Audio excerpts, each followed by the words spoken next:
بسم الله الرحمن الرحيم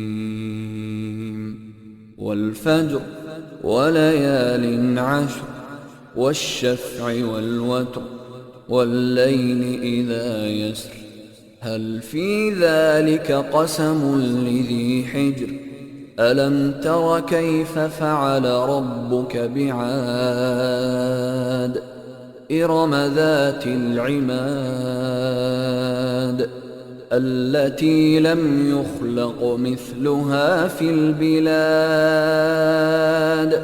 وثمود الذين جابوا الصخر بالواد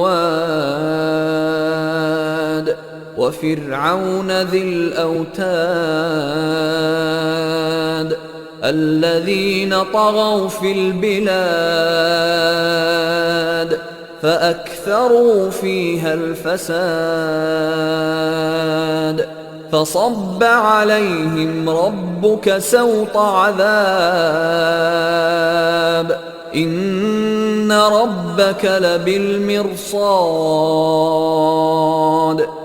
فأما الإنسان إذا ما ابتلاه ربه فأكرمه ونعمه فيقول ربي أكرمن وأما إذا ما ابتلاه فقدر عليه رزقه فيقول ربي أهانن كلا بل لا تكرمون اليتيم ولا تحاضون على طعام المسكين وتأكلون التراث أكلا لما وتحبون المال حبا جما كلا إذا دكت الأرض دكا دكا وجاء ربك والملك صفا صفا وجيء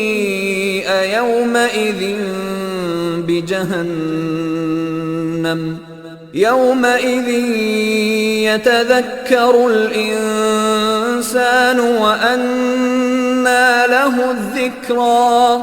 يقول يا ليتني قدمت لحياتي فيومئذ لا يعذب عذابه